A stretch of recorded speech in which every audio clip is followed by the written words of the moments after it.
Hi guys! Welcome to my YouTube vlog. For today's video, mag-alcohol review tayo. So ano pa hinihintay natin? Let's go!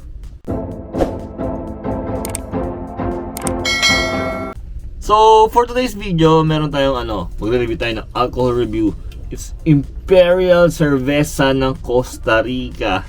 So nalaman ko ng Imperial Costa Rica pala is napakasikat nito. Kumbaga para sa atin, meron tayong San Miguel Light, San Miguel Beer, Red Horse, at kung ano pa. So dito sa Costa Rica, ito pinakaano nila, prime time nila Imperial Beer. So titignan nyo to, ayan, gold, para siyang gold with red, parang Imperial talaga. So with a passion with Christ.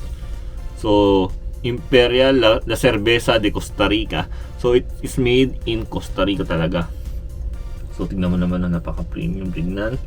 So it is like 350 ml, 4.5% alcohol content. So pagkakabili ko dito, as far as I remember, is $1. So kung Philippine peso is like 50 pesos, 58 pesos. So mura na siya sa lagay na yan. So yan, meron siya, it comes with bottles and cans. So binili ko yung cans. Pero if gonna buy bottle, typical na bottle siya. So meron din siya mga 2 liters, parang sa Red Horse sa ating mga mucho yun. Tapos ito 100 years na siya, 100 anyos. Hindi ko alam kung anong manok to, kung anong klase panabong to. So ayun yung brand niya, yung brand label niya. So Blackbird yun. So yun, mukha naman siyang legit, diba? Maayos, original. So may mga iba-iba pa siyang iba-iba pa siyang taste, kagaya na sa Pilipinas may mga San Mig Light, San Mig Apple. So I just like bought the original kasi walang tatalo sa original, tandaan niyan. So without further ado, buksan na natin. Opening the bottle cap. Musok ko. So pinalamig ko na siya kanina. Siyempre wala nang much better pump, inumin siya, diba? In a can, straight out of cup, tagay, kampay.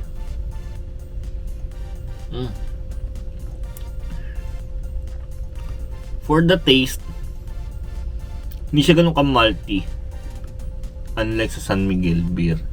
Pero malty siya, yung rich flavor aroma. Tikman mo. Kasi isang sip mo pa lang, mapapatikim ka pa ulit.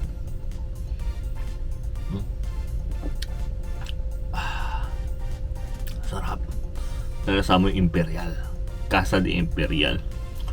So ayos naman.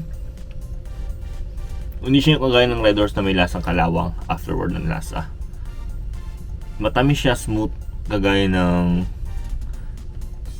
San Miguel Beer. Yan, parang ganun yung lasa niya, smooth.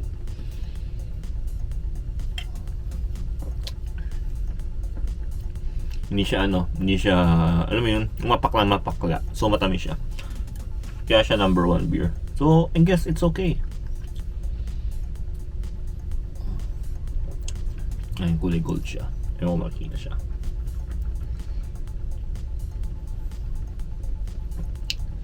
Masarap. Definitely gonna suggest this one. Hindi mo siya pasalubong. Kasi ito kaya ko siya kaya ko siya pre-conduct review. Kasi sa barko namin, binibenta siya sa mga pasahero. Ewan ko, na-curious ako what is special about it. Ayun nga, nalaman ko na kung bakit. It is one of yung sa mga pinaka bestseller ng Costa Rica. Alam ko na kung bakit. Dahil masarap yung lasa niya. So, value for money, okay. Gonna suggest it, hands on. Hands down, I suggest.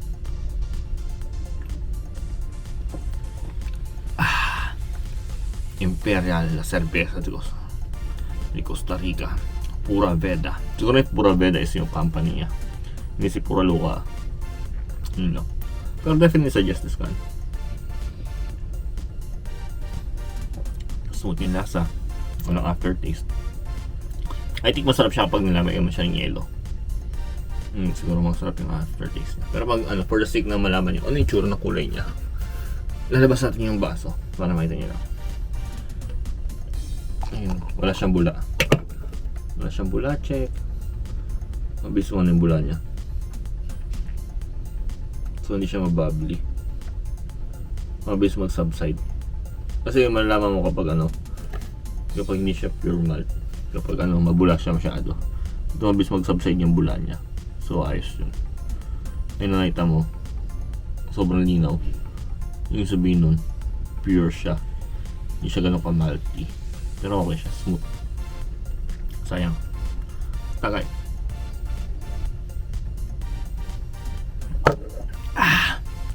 Definitely. Suggest this beer.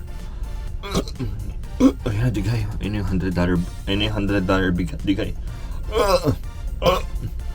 So definitely, before ka pa ubos at malasing pa ako, highly suggested this one kind of beer.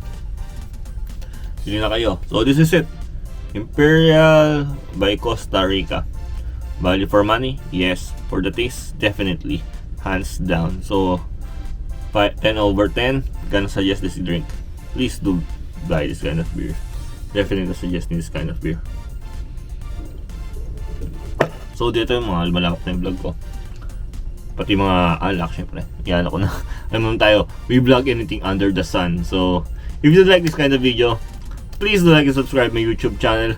Marami pa tayong alcohol review na magaganap sa buhay. So maraming salamat. Sa ulitin, skirt!